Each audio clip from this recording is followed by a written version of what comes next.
Bueno, antes de iniciar, quiero comentar algo de Benjamín. Benjamín, además de cumplir una función importante en el Gimnasio Galilei como vicerrector, estaba terminando su maestría y presentó su trabajo de grado y fue cum laude. O sea que hay que hacerles un reconocimiento, porque pues aquí la gente no solo trabaja, sino hace muchas cosas y las hace muy bien. Entonces, una felicitación de parte mía y una felicitación de parte del grupo. Eso enriquece todo. Si usted quiere comentarles de qué fue la tesis y las perspectivas que se le abren. Bueno, muchas gracias y primero que todo pido excusas porque por esa cuestión me ausenté las 2 sesiones anteriores. Estaba justamente en la sustentación, pero bueno, como el doctor Ramiro dice, nos fue supremamente bien porque detrás de todo esto está el trabajo de muchas personas, incluidos mis compañeros del Gimnasio Galileo Galilei, lógicamente el doctor Ramiro Toro por el apoyo que me ha brindado, ¿no? En este último par de años. Sin eso también no hubiese sido posible llegar a los resultados.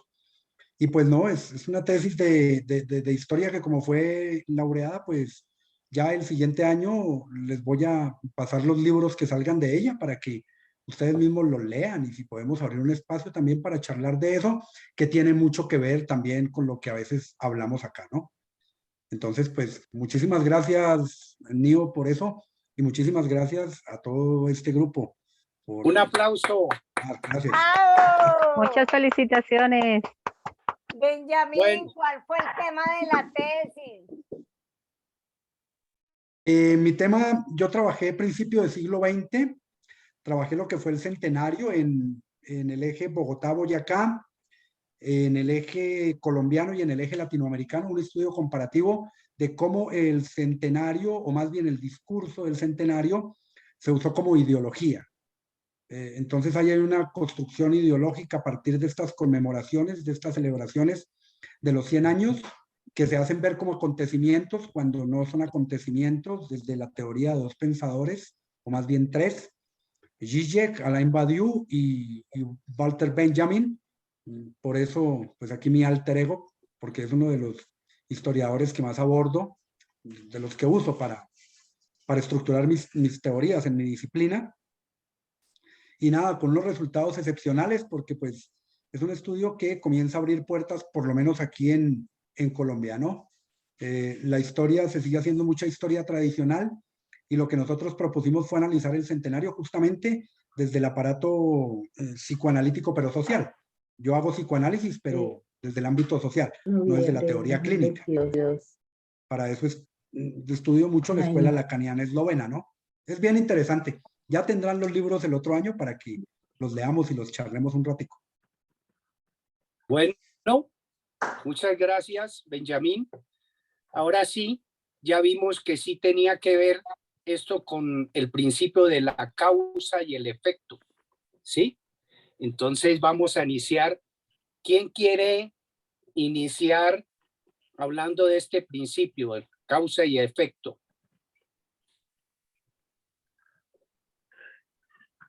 Bueno, si quieres yo me arriesgo a ver. Qué bien. Bueno, ahí... Vamos a ver. Bueno, entonces ahí empieza con una que dice, recuerda esto, cualquiera que siembra escasamente también recogerá escasamente, y cualquiera que siembra generosamente también generosamente segará. Entonces, depende de lo que sembremos, pues vamos a cosechar, ¿no? Y también nos habla que la mente es un motor que genera pensamientos y ellos salen en forma de vibración, ¿cierto? En el capítulo pasado hablábamos del ritmo y dice que uno atrae lo que vibre igual a uno, que atraigo lo que vibre en la misma frecuencia, ¿sí? O sea, Si yo vibro en frecuencia, en vibro bajito, pues mi frecuencia va a ser bajita. Entonces lo ideal es siempre vibrar en alto y mantener una vibración, una frecuencia alta. Que toda intención genera energía en movimiento. Y también en esa parte hablaba de la cosecha, que o sea que si lo que decía antes, si uno genera, mantiene energía negativa, pues todo va a ser negativo, o si quiere uno la energía, que lo ideal es pues mantener una energía positiva, que, que digamos también dice que es de gente de pobre espíritu el juzgamiento por el principio de correspondencia, y que como es arriba es abajo y como es el espíritu es la materia. Todo lo que pensamos y decimos provoca una reacción y es el efecto, ¿no? Ahí sí viene la reacción que causa un efecto. Lo que damos recibimos. Si hacemos pues mal, recibimos cosas negativas. Y si hacemos el bien, pues vamos a recibir cosas bonitas. Ahí dice, no hagas a los demás lo que no te gustaría que te hagan a ti, o trata a los demás como te gustaría que te traten a ti. También nos dice que si queremos conocer nuestro pasado, entonces miramos el presente. Depende de lo que tengamos en el presente, ha sido nuestros pensamientos y nuestro pasado. Pero si queremos ver nuestro futuro, entonces es centrarnos en el presente, que es la causa. También nos dice que la suerte no existe, que todo es un producto de lo que pensamos, sentimos y hacemos. Que debemos ser muy conscientes todo el tiempo de nuestros pensamientos y trabajar en ellos, pues para tener unos pensamientos positivos. Al tener los pensamientos positivos, por consiguiente, vamos a tener una frecuencia y una vibración alta y una energía alta. Nuestras vibraciones determinan lo que atraemos, y todo lo que hacemos tiene por consiguiente una consecuencia. Entonces, también nos dice que siempre sembremos aquello que queremos recoger, y que sembremos siempre pensando en el yo soy, yo debo, yo puedo, yo me daré cuenta de, y darnos cuenta de que que nosotros somos dueños de todo y que tenemos el derecho por nacimiento de todo lo que deseamos. Entonces, ahí es manejar siempre nuestros pensamientos para mantener nuestros pensamientos que generan unas emociones, ¿no? Para mantener siempre unas vibraciones, una energía y siempre elevada, una frecuencia también alta. Entonces, esa es como la primera parte de lo que vemos ahí hasta la cosecha. Luego ya nos habla de la acción, que es el puente entre lo visible y lo invisible. Ya ahí si alguien quiere participar. Entonces, porque ahí ya nos habla de las creencias, que las creencias generan pues lo que son las palabras, los pensamientos, las emociones, las acciones y los resultados. Que todo causa es una acción. También nos dice que comencemos a caminar hacia nuestros sueños, y nuestro propio andar irá iluminando y mostrándonos el camino. Y que lo invisible es lo que no podemos ver, que debemos siempre mantener como la fe y mantenernos como en la quinta D para después poder crear y materializar, ¿no? Y pues en la cuarta D, que son las creencias, las limitaciones y los programas.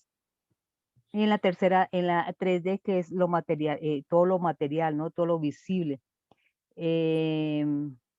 Entonces, podemos de la quinta D, pues pasar a la cuarta, de la quinta D pasar a la tercera, pues ya para materializar lo que deseamos. Que la acción es el puente entre los pensamientos y los resultados. Y la acción es el amor y la fe. Lo contrario del amor es el miedo, que impide actuar. Que ambas fuentes son creadoras, ¿no? Pero ahí recalca, y siempre debemos como vivir en amor y mantener siempre la fe de lo que nosotros deseamos lo podemos lograr, ¿no? Porque nosotros como que podemos tener todo, es más nuestros pensamientos y tener la fe y el amor. y pues que no nos deje, no dejar que el miedo sea más grande que nuestros sueños, ¿no? Podernos empoderar y que llenarnos de ese amor y esa fe para lograr lo que deseamos. Y ya después sigue, creo que es el miedo, si alguien quiere participar o si alguien quiere dar algún comentario sobre esta parte. Bueno, ya abarcamos harto tema. Entonces, ¿alguien quiere comentar algo de la primera parte? Porque ahí hay una relación con 3 principios. El principio del ritmo, el principio de la polaridad y el principio de la correspondencia, la causa-efecto. Bueno, alguien que quiera comentar sobre eso.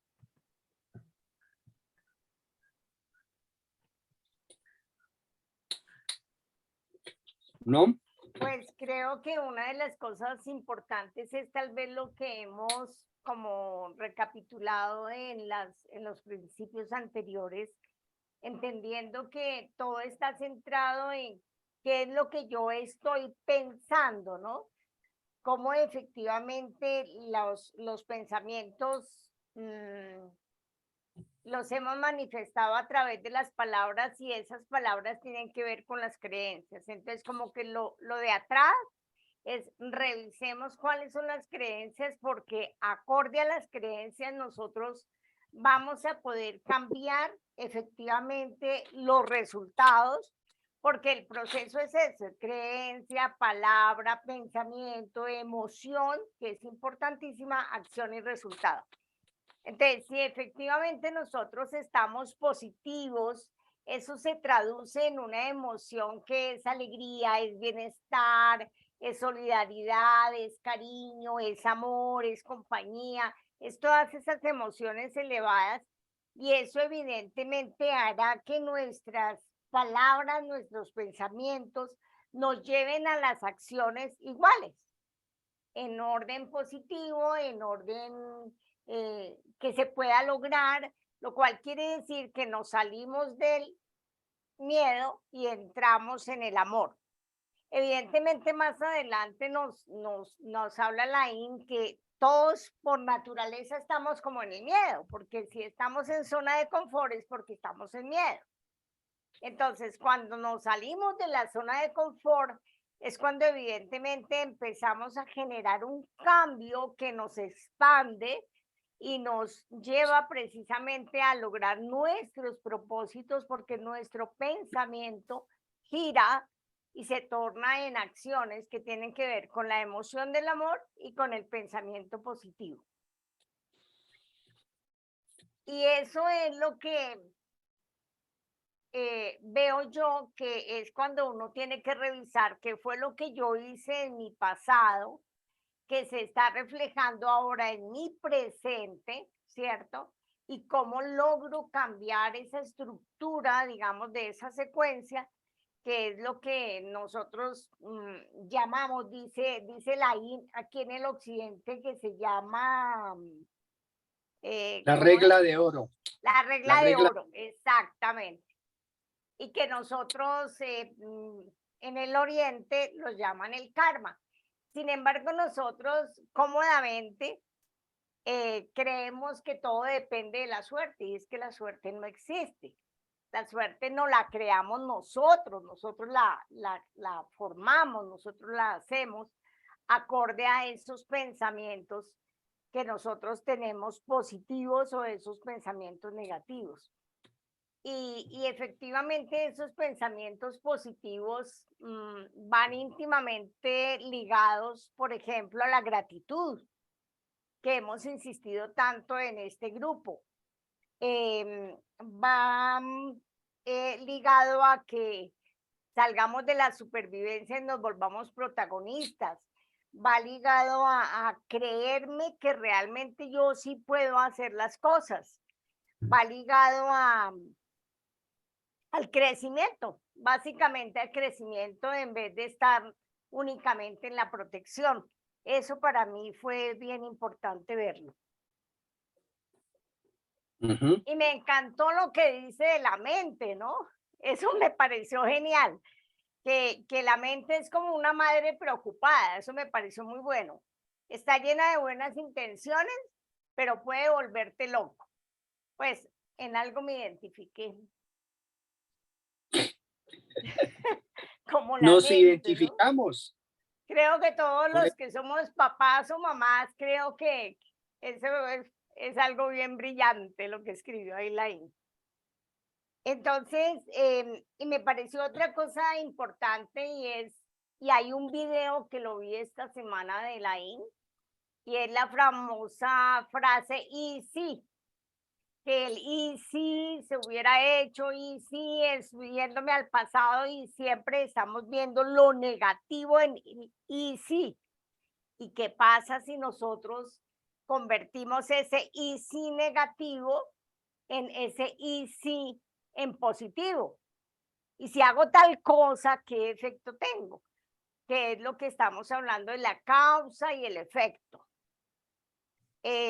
Yo he hecho el ejercicio como en estas 2 semanas, porque me había leído este capítulo desordenadamente, un pedazo del capítulo desordenadamente, y había oído el video de Elaine, que me lo he oído varias veces, y realmente uno cambia, la vibración de uno cambia, la actitud cambia.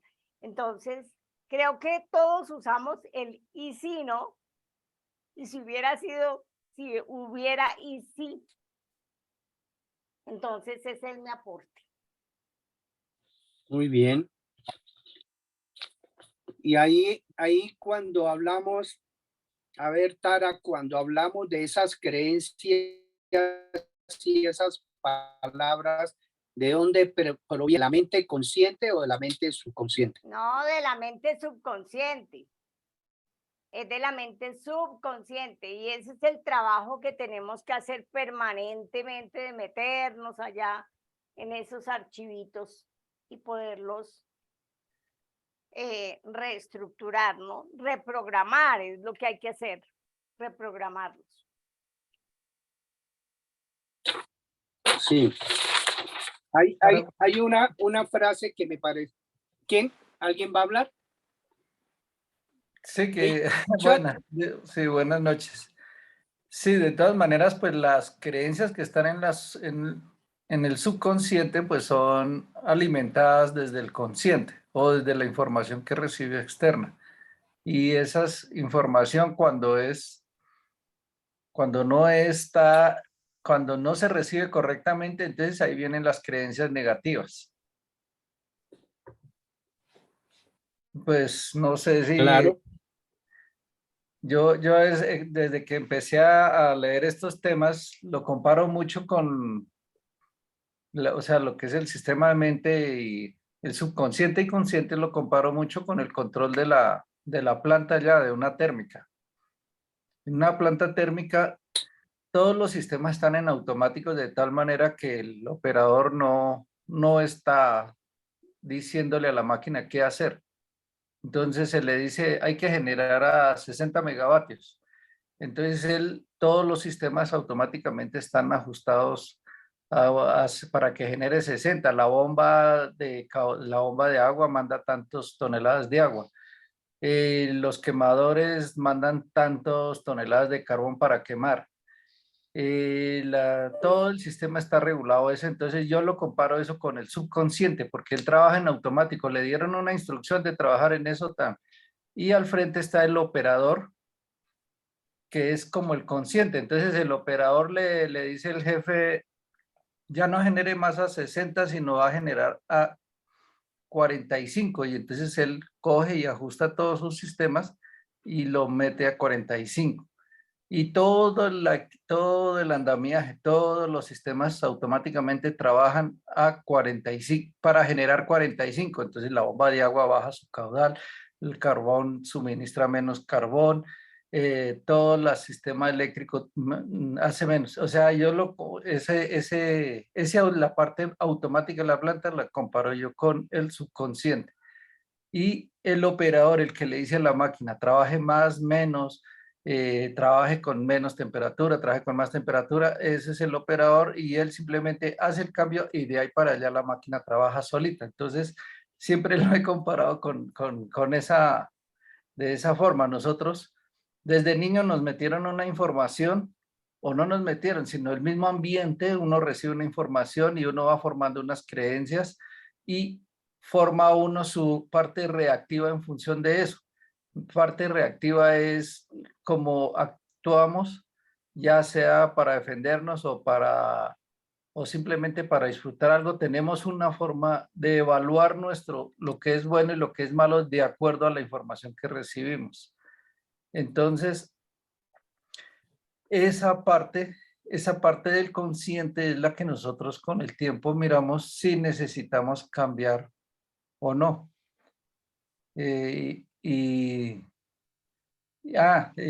Por ejemplo, una persona que viva en las comunas de Medellín o en Ciudad Bolívar, pues recibe una información y su subconsciente reacciona en función de ese medio que le toca vivir. Si nosotros nacimos en un medio calmado o educado, pues todo nuestro subconsciente reacciona en función de eso. Entonces la cosa es que a medida que nosotros vivamos el día a día, nosotros pues miramos si lo que nosotros tenemos como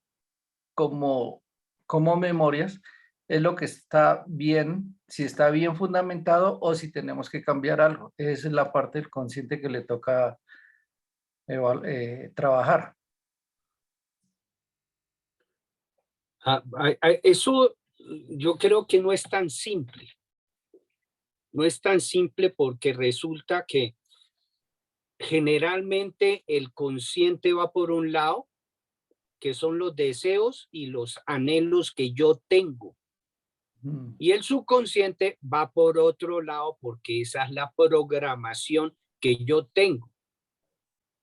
La única posibilidad es hacer una coherencia entre el consciente y el subconsciente.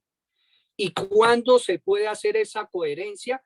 Cuando los pensamientos, las emociones, los comportamientos y los hábitos sean coherentes con mis anhelos y mis deseos.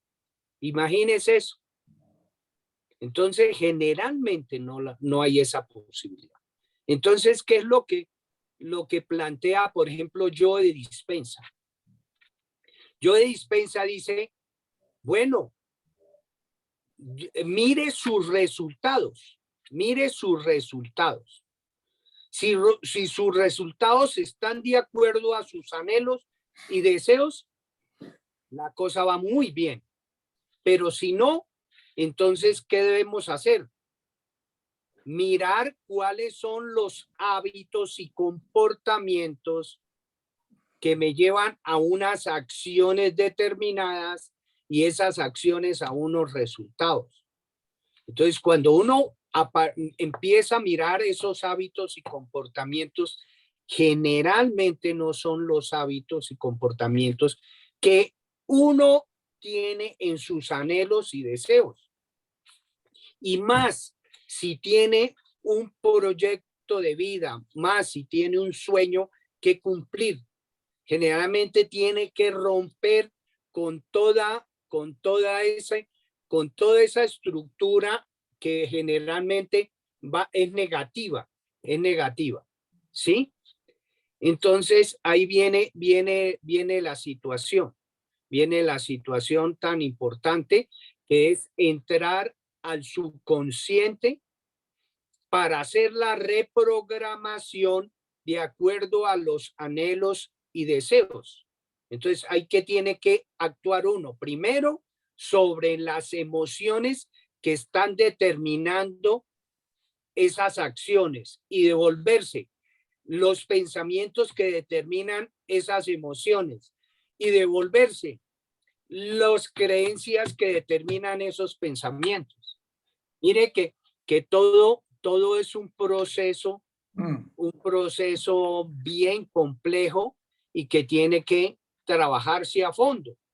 Por eso no todo el mundo llega al nivel de una coherencia entre el pensamiento consciente y el subconsciente, porque el que llegue a esa coherencia tiene una sincronía entre su pensamiento, entre sus emociones y sus acciones, porque muchas veces piensa uno una cosa, siente otra y hace otra. ¿Y por qué? Porque el subconsciente es el que manda la parada en la situación. Entonces, sí me parece bien porque el ejemplo es muy bueno cuando hay una coherencia entre la mente consciente y la subconsciente, porque en la planta, la mente consciente sería el operario y la mente subconsciente es la máquina que opera la orden del operario. Lo mismo que un capitán de un buque. Da al operario una orden, el operario sin estar mirando ni nada, cumple la orden y el barco coge otro rumbo. Entonces, eso es. Entonces, yo creo que sí hay que verlo. Ese sería, para mí, sería el último paso cuando uno ya puede hacer esa coherencia entre mente consciente y subconsciente. No sé qué opinen ustedes. Pero es que Pues, además hay otro elemento y es que ese subconsciente es como, tiene una multitud de contenidos y en esos contenidos el ser humano utiliza unos mecanismos de defensa que son los que precisamente nos mantienen más o menos estables para no desbaratarnos ante circunstancias que hayamos vivido y que el subconsciente las coge y las guarda, mientras con el tiempo las puede ir procesando.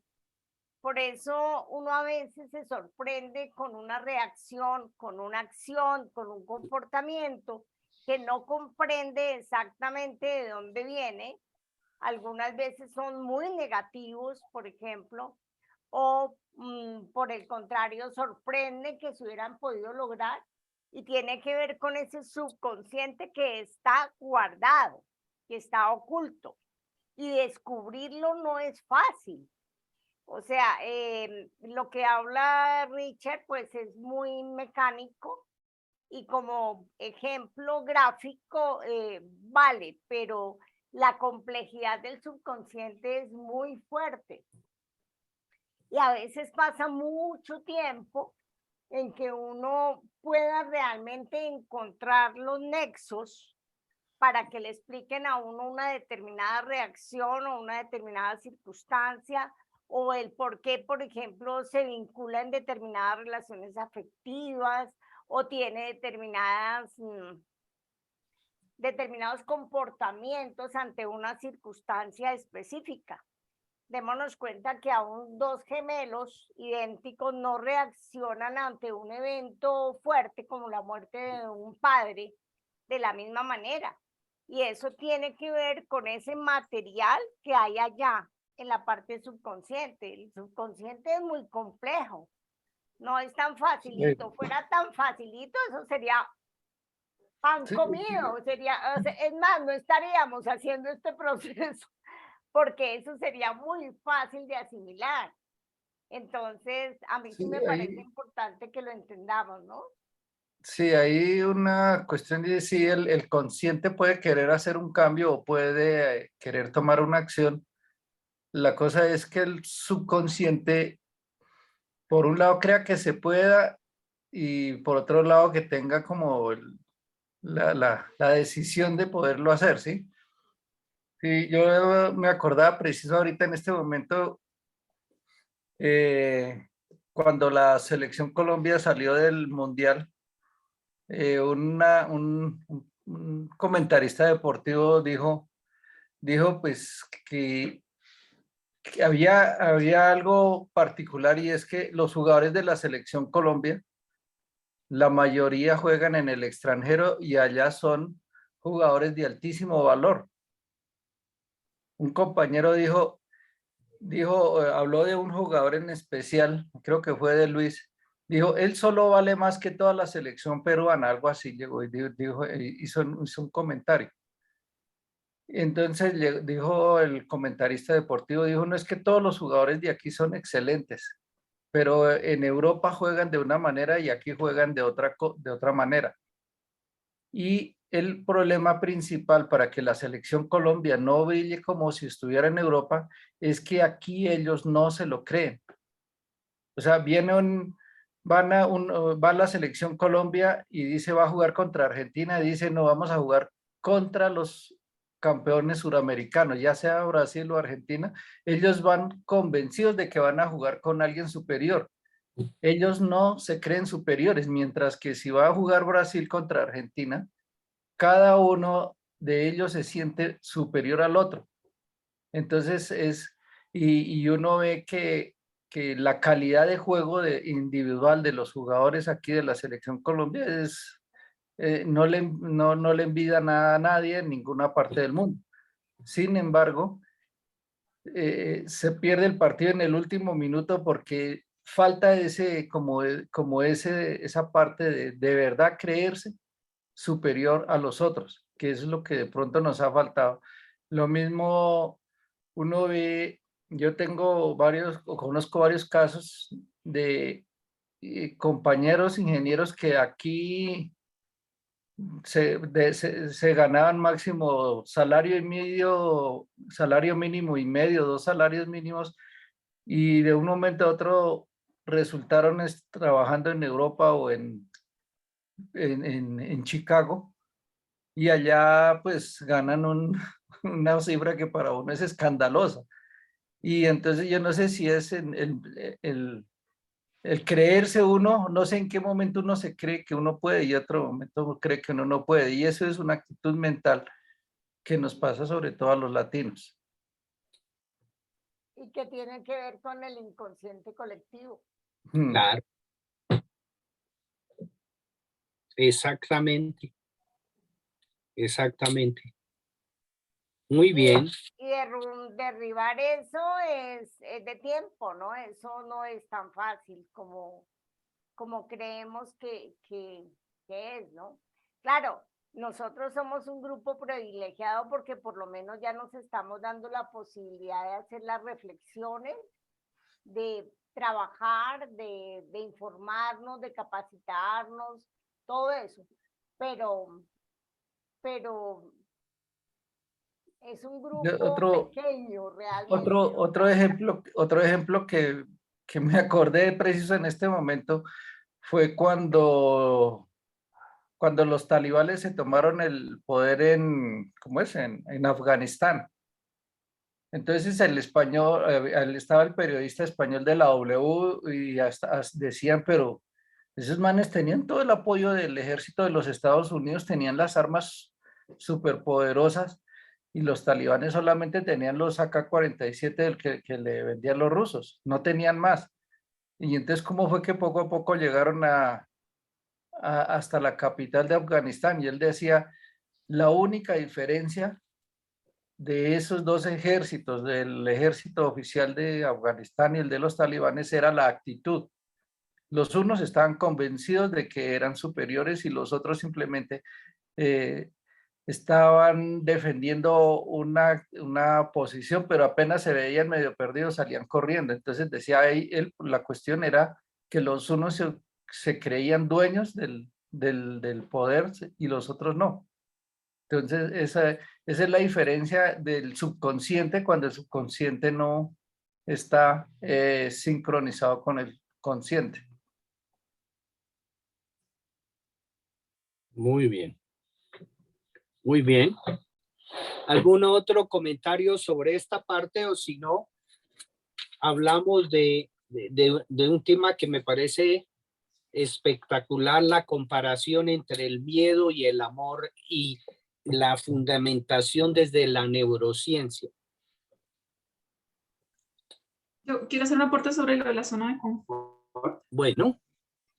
A mí antes de pasar a lo del miedo, a mí la zona de confort me caló muchísimo y me acuerdo de una historia desde el encuentro pasado de una colega.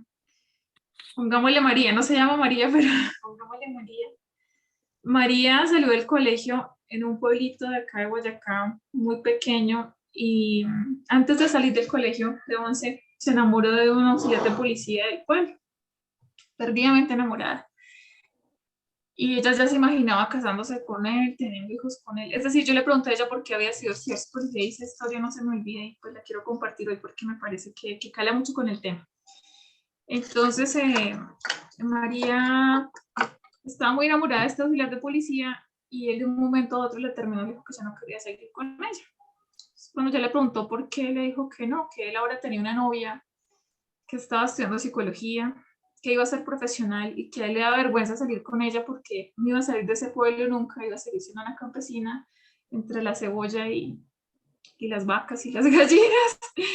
Y entonces la motivación de mi colega para estudiar psicología fue esa, como un poco movida por la rabia y por su deseo de superación. Se presentó exactamente la misma carrera que la novia es, ¿cómo La se diría? competidora.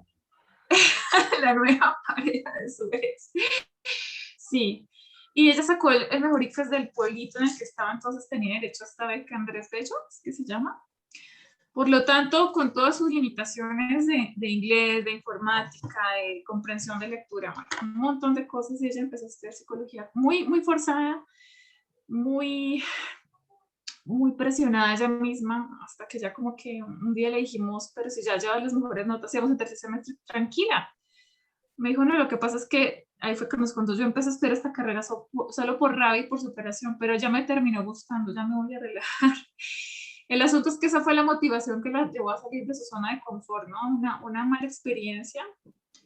Me quedé pensando yo como ella, tal vez si no hubiera tenido ese desamor, esa mala experiencia, no se hubiera retado a ella misma a ir más allá de lo que pensaba que podía ser, donde nadie en su familia había estudiado en una universidad, nadie en su familia había salido de la vereda, y ella fue como la primera. Entonces, ahora es una profesional muy comprometida, lidera, apoya a muchos chicos en colegios, pero me quedo sonando hasta la zona de confort porque muchas veces nos quedamos ahí cómodamente incómodos, ¿no? Y eso no está bien. Eso es mi compartir. ¿Y ahí cómo lo haría? ¿Desde el miedo o desde el amor? Ella lo hizo desde la rabia, yo creo. Desde el miedo. Ya después. Yo lo hizo desde la supervivencia. Digo, yo Ya desde el miedo. desde el miedo. Lo hizo del miedo y después lo convirtió en el amor. Cuando ya se relajó, pasó de esa etapa de supervivencia a una etapa de crecimiento. Yo diría que lo racionalizó. Bueno. Que es un mecanismo precisamente de los que yo les decía de defensa que nos sirven, porque son mecanismos adaptativos y nos sirven para pasar precisamente al amor. Pero observemos con el ejemplo de Keiko todo el proceso que tuvo que hacer esta persona para poder salir adelante, ¿no? Y quién sabe qué cantidad de gasto emocional tuvo que haber vivido para vencer esas barreras que tenía ahí y como dice Keiko, y la ira que le debió haber producido, ¿no?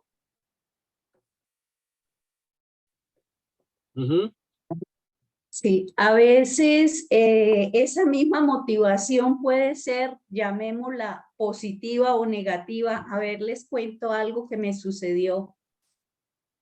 Yo estaba trabajando en una empresa muy buena y de repente dijeron, nos vamos. Y quedé yo así a mano cruzada y yo acababa de comprar mi apartamento y pues si no pagaba las cuotas, pues lo iba a perder la plata que había invertido.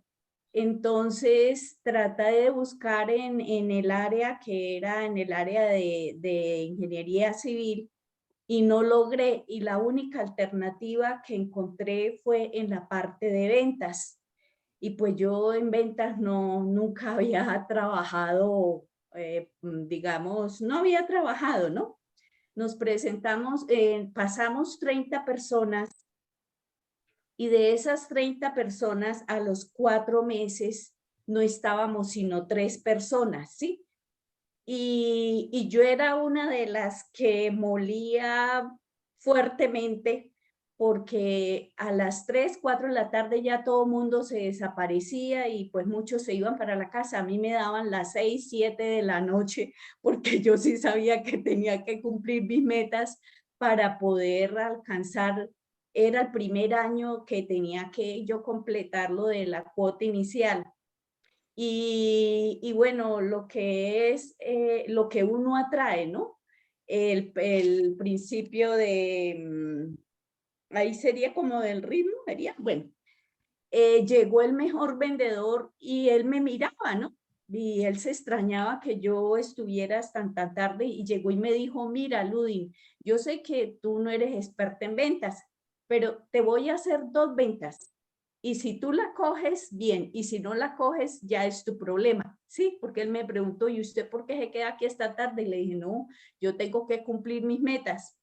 Y él me pues hizo 2 llamadas y mis llamadas eran como de 4 minutos y él en cuestión de 30 segundos de una vez cerraba y ya, vamos para el otro. Y pues lo digo que la motivación puede ser negativa o sí, según la meta que tenga, sí, uno se mueve, la pasión ahí la desarrolla uno, ya sea por el amor o sea por el dolor. Y terminé siendo casi que una de las mejores vendedoras, pues a raíz de la necesidad que yo tenía de cumplir mis metas, ¿no? Entonces se puede pasar del dolor al amor, pienso yo. Yo veo que, por ejemplo, en esta época de pandemia, donde aparecieron grandes, ¿cómo se llama? ¿Qué era lo que está? Emprendedores y muchos emprendimientos surgieron desde el miedo, del miedo para poder sobrevivir, para poder llevar el mercado a los niños para la casa, para poder pagar las cuotas, pero era desde el miedo, que después hubiéramos tenido la capacidad de dar un giro, digamos, en nuestro proceso, o habernos descubierto, o haberse descubierto, porque yo no caigo en la colada, haberse descubierto muchas personas potencialidades que no habían visto, que fue lo que abrió. Y ahí es donde yo siento que como que uno de los cajoncitos del subconsciente, ¡pum!, se abre y le da una herramienta al ser humano, el ser humano lo coge porque muchos no lo cogieron. En ese momento el que estuvo despierto, yo lo digo que estuvo despierto, cogió esa oportunidad y la convirtió, como dice Ana, exactamente en una cosa que pasaba de ser el miedo a ser precisamente el amor, porque era la pasión, era el gusto, porque esto me dio dinero, porque con esto pude salir de la angustia, del temor, de todo, y entro en una fase diferente. Y seguramente esas personas empezaron, como te pasó a ti, Ana, a aprovechar qué más puedo yo hacer para ser una magnífica vendedora. ¿Sí? Entonces, pero muchas de las situaciones que yo creo que pasaron en pandemia y que hicieron surgir grandes emprendimientos que todavía están y seguramente seguirán funcionando, vinieron desde ahí, desde el miedo. Muchas personas no se creían ni siquiera que fueran capaces de eso. Yo me encontré un negocito aquí en Sogamoso que se llama, tal vez yo lo comenté aquí, que se llama Churros y Churras, que está frente a la UPTC. Nunca había visto yo una carta como de 8 hojas de variedades de churros. Yo conocía el churrito pues con canelita y azúcar por encima, pero perros de churros, churros de sal, o sea, una cantidad de cosas. Entonces me pongo a hablar con la chica, una mujer muy joven, y me decía, llegó la pandemia, yo trabajaba, me sacaron, tengo un hijo, bueno, me cuenta la historia. ¿Y qué hizo ella? Pues aprovechar esa gran crisis para convertirla, como decimos nosotros, en una gran oportunidad. Y eso es precisamente de donde necesita uno estar medio despierto para poder ser capaz de vencer el miedo que ocasionó la pandemia. Pero si nos seguimos pensando, pues el grupo, el porcentaje de personas es más pequeño que lo que sería, porque nuestra cultura y ese inconsciente colectivo que nosotros tenemos nos ha llevado siempre a mantenernos en la zona de confort. Ujú.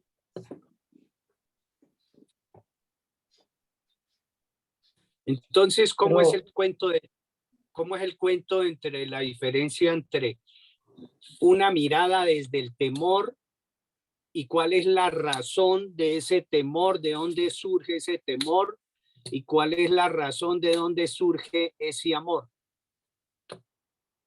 Porque ahí está, yo creo que el salto que tenemos que hacer conciencia de cómo pasar del temor al amor y cómo utilizar ese amor como como dice, un trampolín al éxito en la vida en todos los sentidos.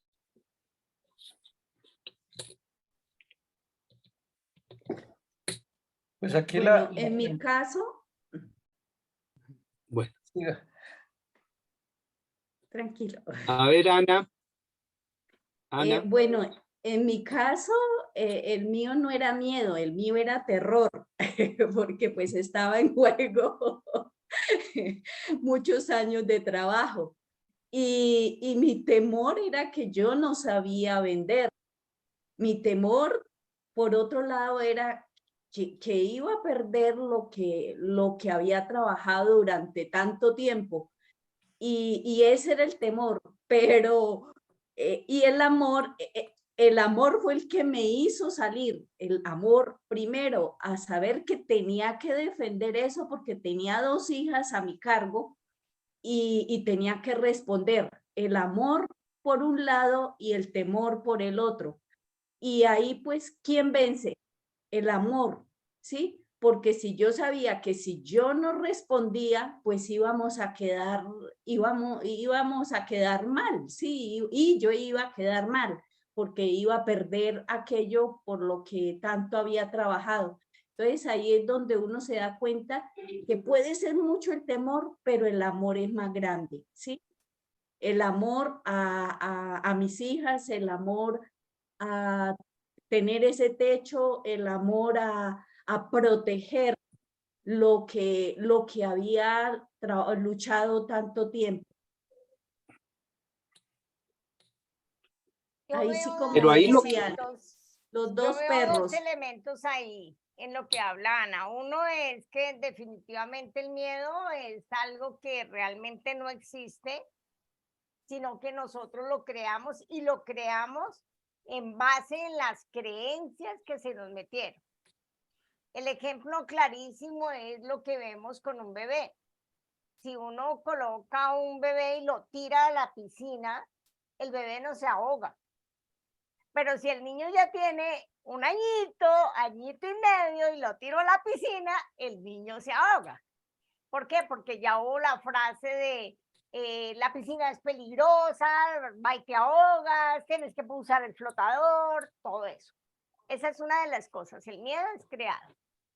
Y es inevitable que estamos en un ambiente de miedo. O sea, ¿cuál de nosotros puede decir que no siente miedo en un momento dado? Si es que el ambiente nos traduce miedo, nos da inseguridad. Pero hay otro elemento y es el fracaso. A nosotros nos enseñaron tenerle miedo al fracaso. No nos enseñaron que el fracaso es una muy buena herramienta para potenciar el éxito. Eso no nos lo han dicho, ¿cierto? Yo se lo oí decir a un gran maestro de mi vida, que fue mi papá, cuando yo empiezo mi carrera y el primer consultante que yo abro la puerta del consultorio y voy a atender, Me dice la doctora Miriam, por favor, y yo, soy yo. Usted es una niña. Yo tenía 22 años.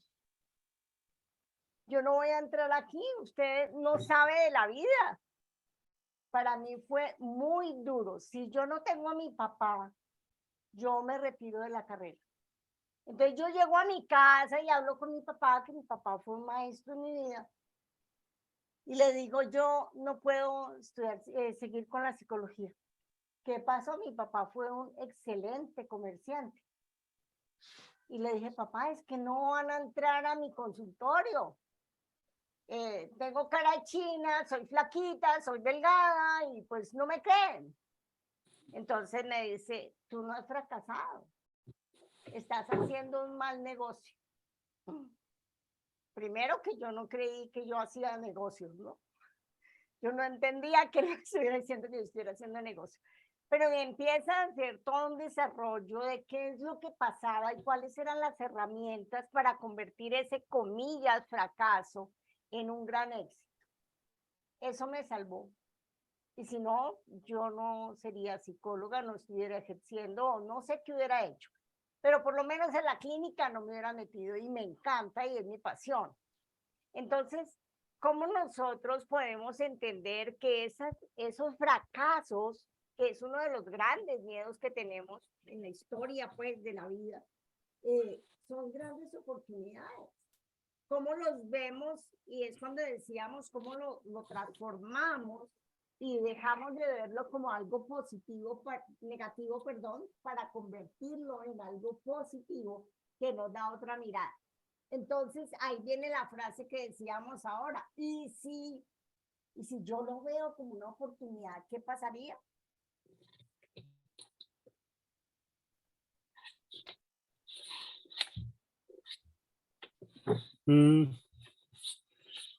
Bueno, seguimos profundizando del miedo y el amor. Acordémonos que el miedo tiene que ver con el miedo o el temor, tiene que ver fundamentalmente con un cerebro que es el cerebro emocional. Y el cerebro emocional es instintivo y es automático, prácticamente automático. Ese cerebro es el que percibe algo y ante un peligro uno actúa atacando o replegándose o paralizándose. Entonces lo llamamos el cerebro negativo. No es que sea negativo, sino es el cerebro de la supervivencia. Porque cuando va uno en la mitad de una calle y oye un ruido de un carro a toda velocidad, no se pone a decir, oiga, será como que es un ruido de un carro, voy a asaltar, ya lo mató. Entonces, eso inmediatamente oye el ruido y uno salta y después piensa que saltó. Porque ese cerebro lo hizo actuar instintivamente y lo salvó. O sea que no es malo ese cerebro. Y ante las circunstancias adversas, ¿qué es lo que hace el cerebro? Ese cerebro primitivo lo pone a uno a luchar, sobre todo en la supervivencia. Acordemos la escala de Maslow, que habla de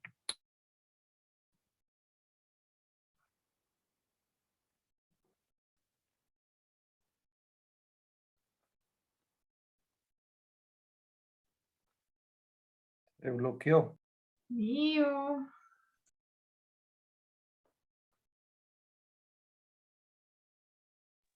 Le dio miedo, terror. Mientras vuelven y les quiero contar una anécdota que me pasó a mí una vez. ¿Sí? ¿Puedo? Pues sí. Claro. Hablando del miedo, yo una vez me fui a entregar un trabajo en la universidad en Tunja, un domingo en la noche, creo que era un festivo en la noche de la casa del profesor, que nos dijo que nos recibía en su casa. Y entonces yo me perdí, se fue la luz, empezó a llover, bueno, eso fue un desastre total, total. Me perdí, digamos que yo tenía que entrar a un barrio que se llamaba La María y ahí había un puente que lo habían quitado, había sellado el puente, se fue la luz, empezaron a caer rayos, me metí por los potreros de medicina veterinaria, había vacas, bueno, yo la verdad entré como en supervivencia, como hijo mío. Y ya veía como los carros que van para Sumoniquirá, creo, para Cauco. O sea, sabía que estaba la avenida, pero había una pared no sé, como de 2,5 metros de alta, no sé. Y fue tal mi desesperación, yo me acuerdo que cogí el trabajo que estaba envuelto por esas plásticas y lo boté por la pared. Y pegué una carrera, yo no sé, o sea, no tengo ni idea cómo caí al otro lado, yo no sé, yo me acuerdo que levanté una pierna y no me acuerdo más. Claro, debí encarambarme, trepar, no sé, ya caí al otro lado de la pared. Pero yo después decía, o sea, cuando he pasado por ahí, digo, yo en mis 5 sentidos no hubiera sido capaz de pasar esa pared. Fue como la presión de la lluvia, la oscuridad, los rayos, verme sola en ese potrero. Yo llegué con el trabajo a ese barrio, el profesor me miró y me dijo, ay, no se me fue el trabajo, ¿cierto? Fue lo primero que me dijo. Entonces como que yo me puse a llorar, o sea, salí como del estado de supervivencia. Pero yo, en mis 5 sentidos, yo no hubiera encaramado esa pared. De verdad que no. Entonces sí, a veces hay cosas que nos mueven y son del momento, pero no pasan a veces por el filtro de lo que hemos aprendido, de los miedos que nos han enseñado, las creencias que nos han dado. Tal vez tenía entre mí una atleta y no lo sabía. Ese es mi compartir.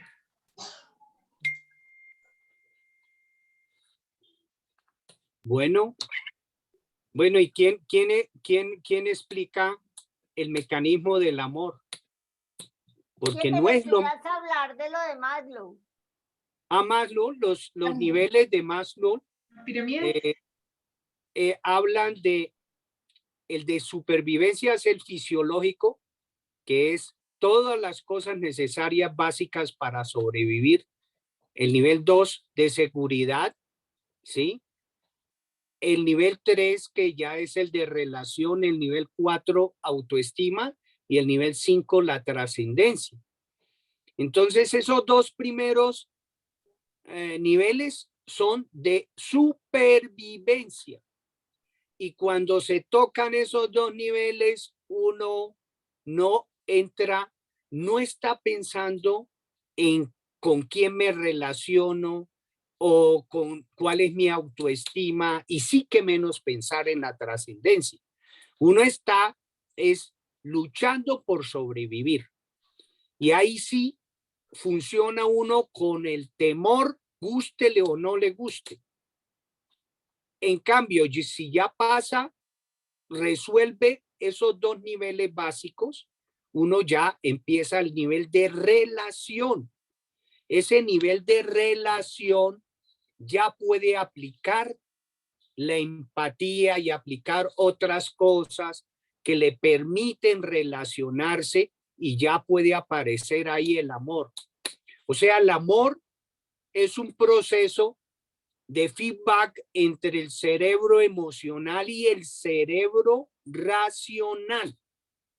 No puede ser una cuestión subconsciente, porque es que la mayoría de la gente confunde el amor con el sentimiento del amor.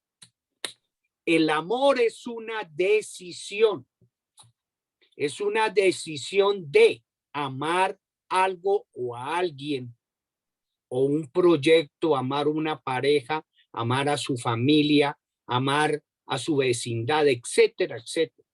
Es una cuestión netamente consciente, y esa relación consciente tiene que haber un feedback entre el cerebro emocional y el relacional.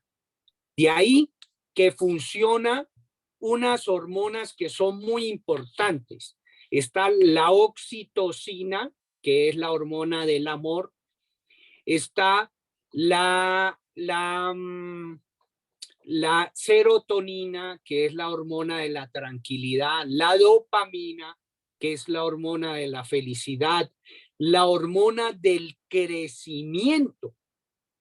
Porque cuando estamos en temor y ese temor es tan poderoso, se producen unas sustancias que son muy tóxicas para el organismo, que es el cortisol y la adrenalina, sobre todo el cortisol. De ahí que cuando una persona vive en temor permanentemente, aparecen enfermedades muy graves, la diabetes, la hipertensión, el cáncer, bueno, una cantidad de enfermedades, y que si uno ve en la población en general, el 70 al 80% de los abuelos o tiene hipertensión, o tiene diabetes, o tiene cáncer. ¿Por qué? Porque es una sociedad del temor.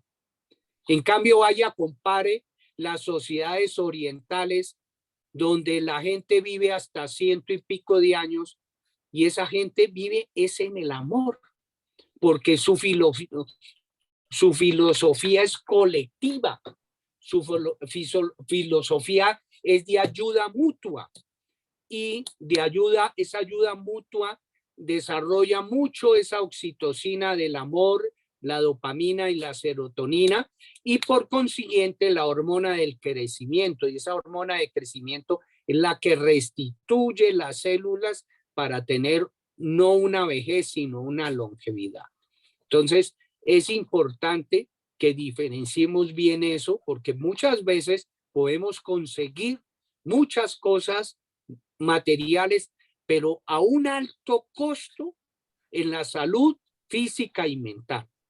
Entonces, la idea no es eso.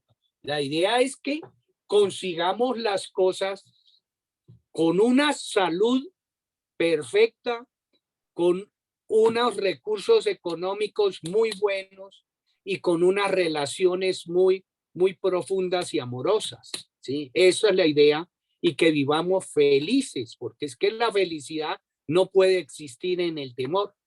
La felicidad solo puede existir en el amor, o sea, en el estar, en el aquí y el ahora. No sé si alguien quiere comentar algo más sobre esto de la fisiología del temor o del amor. Sí, yo quisiera. Ajá, Venus. Sí, buenas noches. Yo estoy como, tengo que decirles, como con la lágrima en el ojo. Es porque me ha pasado algo. Digamos que leí todo y hay varias cosas que quiero hablar que me llamaron mucho la atención y me gustaron y sonaron mucho en mi cabeza. Y ahora que Nio está hablando del amor, vuelvo a releer y cuando hice la lectura, ninguna de las cosas que me llegó, o sea, ninguna de las cosas que capté está relacionada con el amor. Y es porque me cuesta mucho, a mí me cuesta mucho el amor, ¿sí? No sé, ahora que veo la reflexión que hacen y finalmente lo dice por todos lados, que lo básico y lo fundamental es amarse a uno mismo.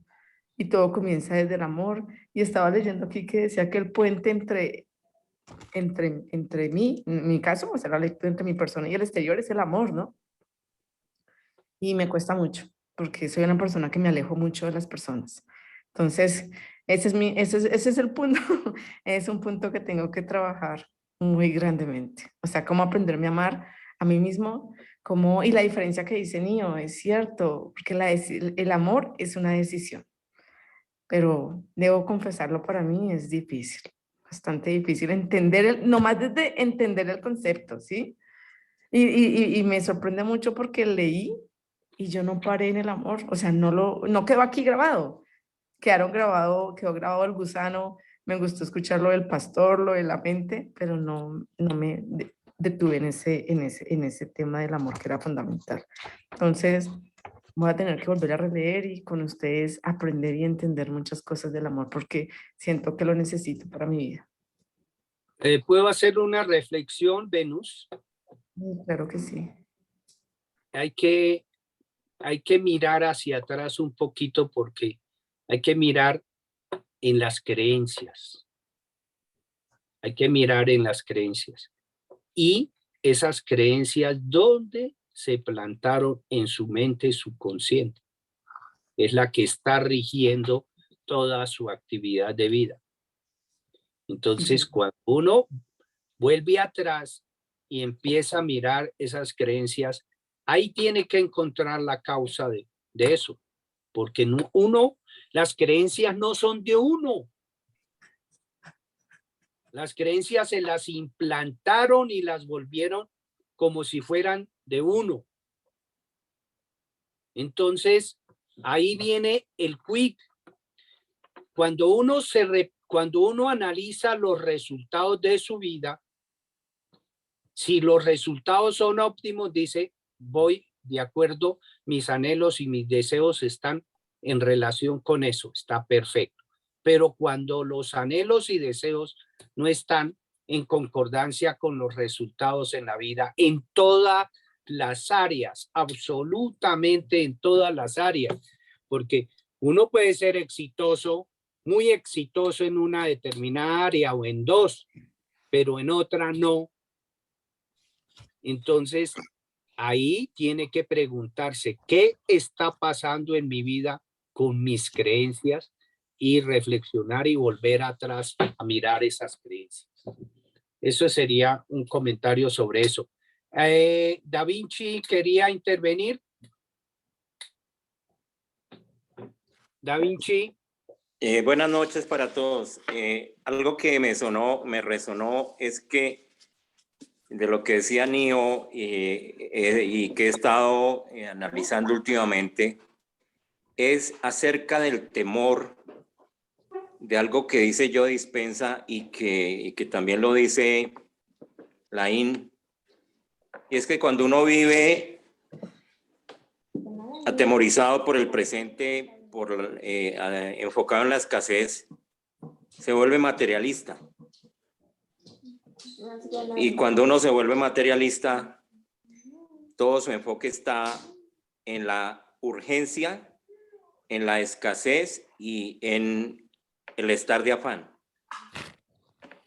Y cuando uno se enfoca en la urgencia de resolver cosas, en la escasez porque está pensando que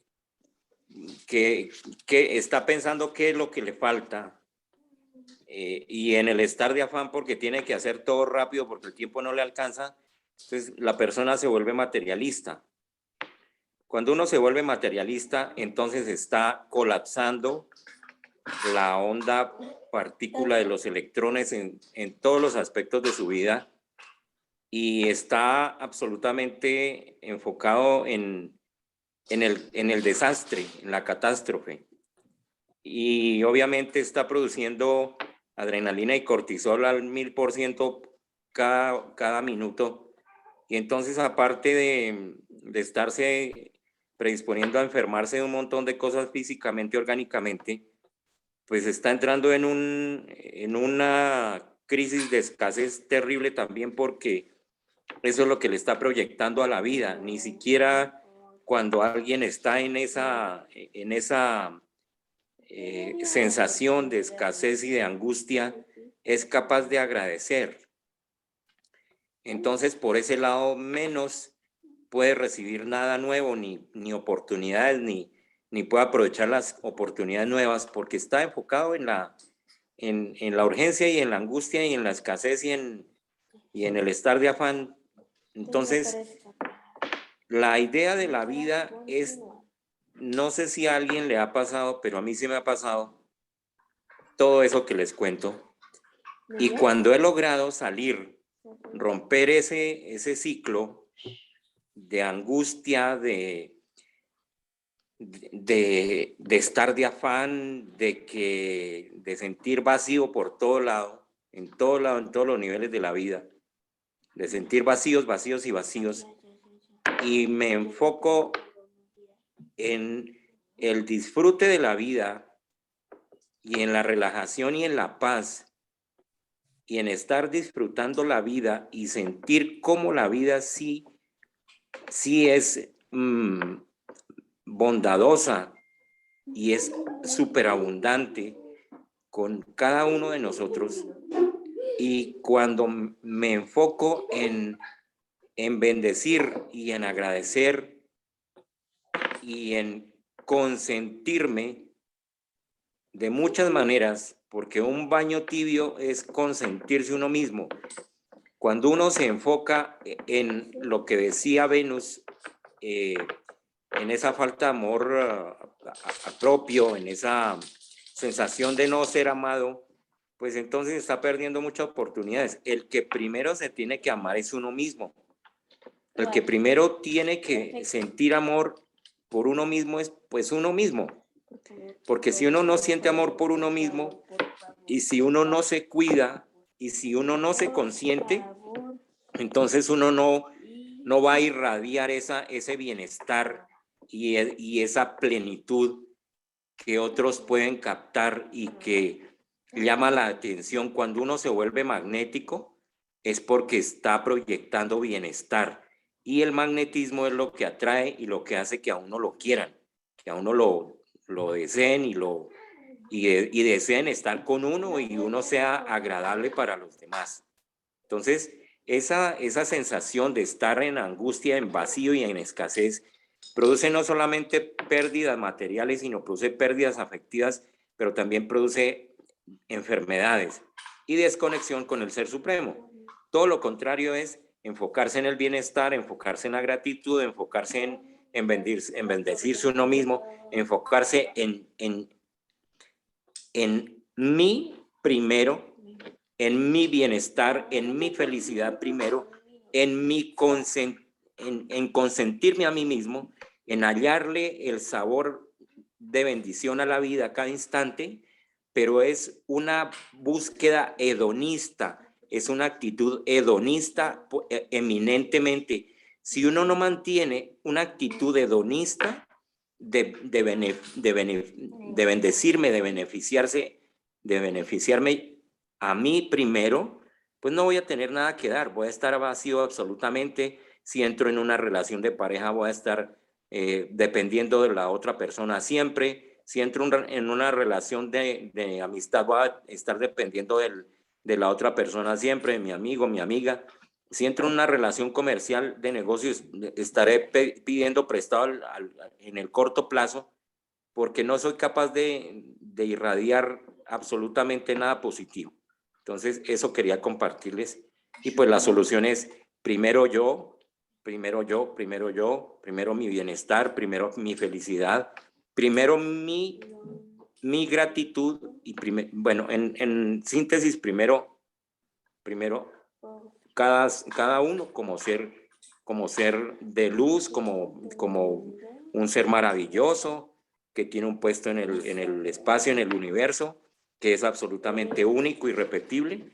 Y luego, cuando cada uno esté lleno, absolutamente pleno de esa luz, rebosando amor, rebosando gratitud, compasión, amistad, magnetismo, pues todo irá llegando por añadidura.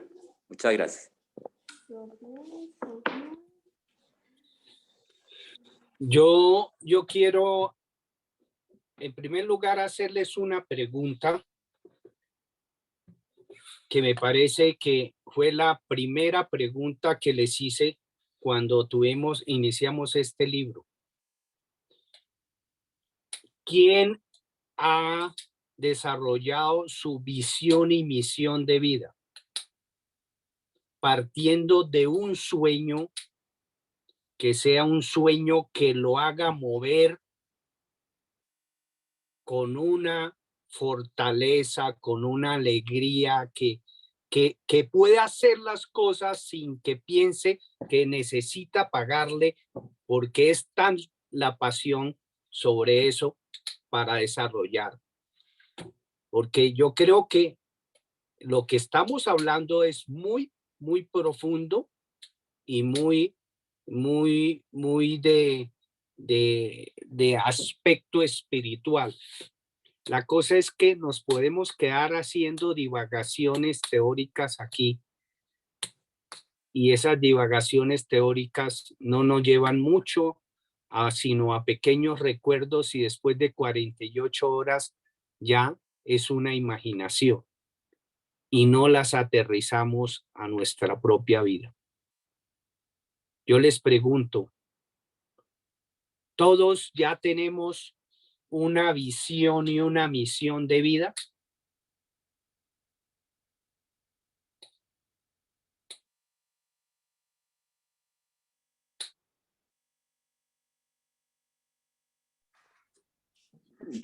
Yo. ¿Ya? Yo. Bueno, aquí hay dos. Yo estoy en proceso de construcción de ella, ¿no? Es complejo, Bueno, muy bien. pero ahí voy. Eso es lo importante. Perfecto. Keiko, me parece bien. Tengo la visión, pero no la misión. Digo, tengo la misión, pero no la visión. Tengo que ponerle fecha al asunto. Ajá. Sí, acordémonos que la visión tiene que ir de la mano de la misión. Perdón, la misión tiene que ir de la mano de la visión. Entonces, ¿quién más tiene esa visión y esa misión ya establecida? O si no, Tara también. Bueno, muy bien. Queda de tarea. Si no, no, de veras, de corazón. Porque Pues yo también tengo una visión, solo que pues es como un poco costosa, pero no sé cómo.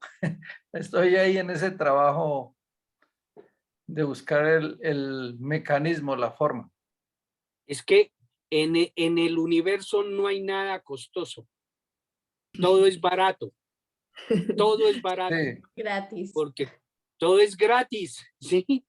No es sino ponerlo en la mente y poner por esa mente una pasión, como decía Napoleón Hill, un deseo ardiente que le mueva a uno el corazón y lo moviliza, que el cómo aparecerá y el universo le mostrará ese cómo, ¿sí? Entonces yo creo que es muy importante que todos, porque este grupo se va a consolidar cada día más cuando cada uno tenga su misión y visión de vida, porque aquí vamos a ser vasos comunicantes para esa misión y visión de vida y nos tiene aquí como hermanos del camino para apoyarnos cuando necesitemos un favor, un apoyo, por lo menos un consejo, ¿sí? Entonces, ahí estamos todos. Esa es la idea. Entonces, esa era la pregunta que yo quería hacer, porque cuando hablamos del amor, el amor tiene unas connotaciones muy profundas y ese amor, cuando uno lo asocia con un sueño, lo asocia con un propósito de vida, eso no lo para nadie, ¿sí? Bueno, a mí... ¿Quién? Bueno, listo. ¿Quién? Richard iba a decir algo. Pues una cuestión que, o sea, una cosa con la que siempre he pensado desde que empezamos con Joe Dispensa hace como 2 años, es que nosotros podamos desarrollar mentalmente esa, o sea, que logremos en algún momento desarrollar ese poder mental que él nos ha vendido en todos sus videos, ¿no? Entonces, me gustaría que en algún momento lográramos eso, sobre todo en un grupo, porque él dice que entre mayor sea el grupo que está reunido para trabajar eso, lo que se logra es mucho más poderoso. Entonces, eso me gustaría lograrlos, llegar a sentirlo en este grupo. Sí, pero eso parte a nivel individual. La pregunta, ¿estamos meditando todos los días cada uno? Yo sí. Yo no. Estamos meditando. No importa. Todos los días. Pero no todos los días, pero sí trato. Porque resulta que eso hay que volverlo un hábito. El hábito de la meditación nos transforma completamente el cerebro y acuérdese que ese cerebro nos transforma el cerebro emocional y el cerebro consciente.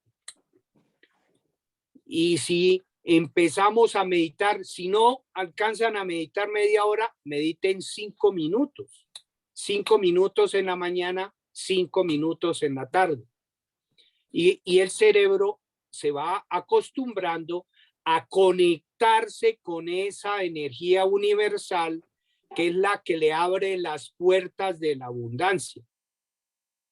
Pero si no entramos a esa energía universal, que es donde está toda la abundancia, no podemos hacer la transformación del subconsciente, o sea, de nuestras emociones negativas, nuestros pensamientos negativos.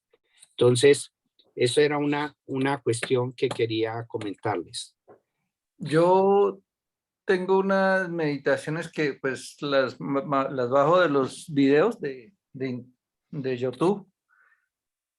Son por la mañana, así cuando tengo pereza de meditar, entonces la pongo y son 12 minuticos o 15 minuticos más o menos cortica. Entonces, a veces uso esa cortica, es una de Deepak Chopra, porque uno meditando solo uno, cuando no tiene el hábito, pues uno se distrae muchísimo. Entonces esa meditación lo mantiene a uno ahí concentrado. Y hay otra que no recuerdo quién es. Pues no sé si quiere, yo se las coloco otra vez y mientras uno coge el hábito, uno las escucha. Hay veces que uno no tiene tiempo, tuvo que salir rápido, entonces yo llego y pongo esa de 12 minuticos y salgo.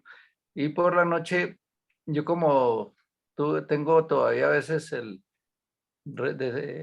pequeños problemas de dormir a veces, entonces tengo una para dormir, entonces la pongo y eso sí quedo fundido a los 15 minutos o 10 minutos quedo. Y ahí sigue sonando, pero porque es media hora, pero yo en 5 minutos quedo dormido y la coloco todos los días. Ese es para acostarme y eso va uno generando el hábito. Y hay veces que sí me despierto por ahí temprano, por ahí a las 5 de la mañana, porque pues tengo todavía rutinas de la empresa y hay veces hago mi bendición de los centros de energía que hace, bueno, últimamente no la he hecho y hace como un año que no la hago, pero sí cuando me acuerdo por ahí una vez al mes la hago. Pero voy a colocarles el que yo hago, así que es como para ir cogiendo el hábito y se las dejo ahí. Bueno, para continuar, entonces, gracias, Richard, por esas meditaciones, entonces, para tenerlas en cuenta, y en cualquier momento, en alguna reunión podemos hacer, para cierre de la reunión, hacemos una meditación de esas, si les parece, me parece. Bueno, ahí para terminar, hay uno de los miedos, habla de los diferentes miedos. ¿Alguien quiere hacer un comentario sobre los diferentes miedos? Yo. A ver, vos. Bueno, ahí nos dice que eliminar nuestros miedos es el primer paso hacia la vida satisfactoria y feliz. Existen 7 tipos de miedos. Algunos son de origen genético y otros provienen de las creencias. El primero dice que es el miedo a la muerte y a la de nuestros seres queridos. Y ese miedo se fundamenta en que desde mucho tiempo nos dicen, si pecas, arderás en el infierno. ¿Sí? Pero pues la IN también hace pone como en la balanza también la oruga con la mariposa. Si lo viéramos desde ese lado, pues es un paso más hacia el crecimiento y se vería sin el trauma del temor al castigo. El segundo miedo es el miedo a perder el dinero. Dice que los medios de comunicación, la televisión, la radio, de todos estos miedos. Y como el amarillismo gusta mucho, entonces se enfatizan los miedos. El otro miedo es el miedo a la enfermedad. Y dice que las farmacéuticas están interesadas en que las personas necesiten vacunas, necesiten medicamentos. La propaganda antigripal nos está llevando a tener miedo a contraer la gripa y eso también nos influye a través de los medios de comunicación. El cuarto miedo es el miedo al desamor, que surge de los celos, de los temores y de la infidelidad. El quinto es el miedo a las críticas y al rechazo. El sexto miedo es el miedo a la vejez y el séptimo miedo es el miedo al fracaso. Entonces, dice Napoleón Hill que cada Cada fracaso venía disfrazado con una bendición. Aprender del fracaso es la llave del éxito a lo que se emprende.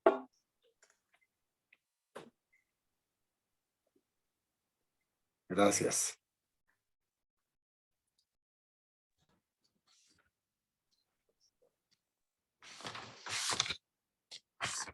Lo de los miedos es muy importante porque nosotros tenemos conexión genética con algunos miedos.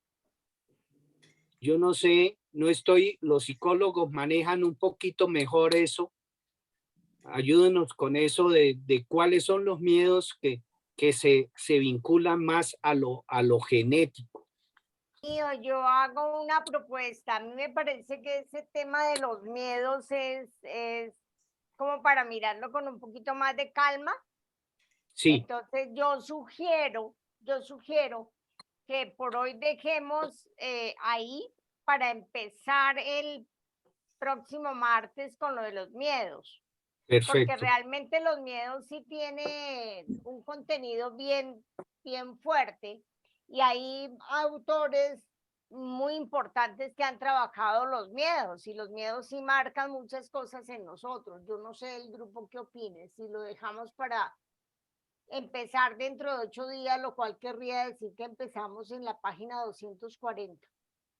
Perfecto. Bueno, antes no se habló de algo que también es y lo podemos tocar rapidito, que fue, que es todo eso de los culebrones, como llama él, los culebrones, que él llama los culebrones y toda la experiencia de caminar en el fuego.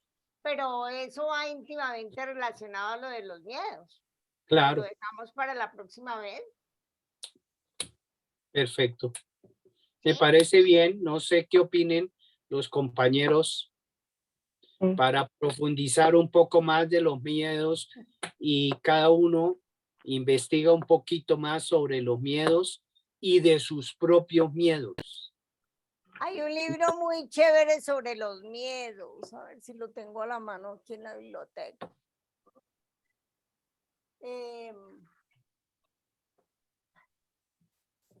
No lo tengo a la mano, ya me acordé, lo presté. Y es que yo no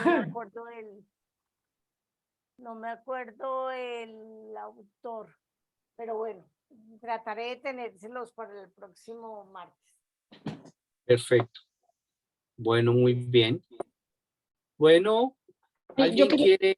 Sí, antes. La frase de los miedos que más me marcó y me describe es la que dice Martín: he tenido miles de problemas en mi vida. La mayoría de ellos nunca sucedieron en realidad. O sea, es impactante porque es así. El 90% de los miedos, o sea, de los temores nunca sucede. Solo un 10%, eso de las investigaciones científicas que se han hecho. Entonces, de pronto si suceden es porque uno los atrae. Lógico. La mayoría de los miedos atraen la realidad, porque es el miedo y el amor crean cosas. Bueno, ¿alguien más quiere dar alguna opinión? Una pregunta que me quedé con duda y es si en el libro se mencionan que la mente es como el pastor, ¿cierto? Que el pastor de las ovejas. Entonces, por eso la mente siempre está como creando mecanismos de protección y por eso dejarlos en la zona de confort. Ahora, la pregunta que me surge es decir que uno de los mecanismos... hombres como Donald Trump y el creador de Facebook... los miedos es un mecanismo de protección. O sea, la mente usa los miedos como mecanismo de protección por si algo mal ocurre. La mente los crea en ese sentido. Son mecanismos defensivos. Para el dolor. Sí, son mecanismos, o sea, el miedo tiene una cara positiva y es que nos protege. Si nosotros no sintiéramos miedo, estuviéramos totalmente desprotegidos de. Sin embargo, el miedo es creado. Partamos de ahí que el miedo es creado. ¿cuáles miedos son los que son instintivos? Pues los donde mi vida está en peligro, donde realmente algo me va a pasar. Si yo voy por una calle y yo siento el miedo y he aprendido a conocerme y a leerme, pues yo cambio inmediatamente de calle. Que es lo que yo digo, ay, es que me dio el pálpito de, y el pálpito de es que me dio un miedecito por allá, algo me tenía que ver, y efectivamente, si yo no me dejo llevar de mi pálpito, pues compruebo qué era lo que estaba pasando, porque las señales están, las señales existen. Perfecto. Bueno, muy bien. Bueno. Entonces, nos veremos en 8 días. Continuamos con esto y continuamos con el siguiente principio. Muéstrame a ver cuál es el siguiente. El principio de la generación. Principio de generación. ¿No seguimos con los miedos en la siguiente para investigar acerca de miedos? Sí, sí. Terminamos, investigamos lo de miedos y si nos alcanza el tiempo, continuamos con generación. Con el principio de generación. No de generación, sino generación. No, generación. Que está más larguito. Bueno. Listo. Feliz noche. Bueno, feliz descanso. Muchísimas gracias. Feliz noche a todos. Bye, Bueno, que estén bien. A la camita. Buenas noches. Gracias, Dios los bendiga. Feliz Mañana. semana para Bendiciones, todos. bendiciones a A todos. la camita, como dijo Topollillo.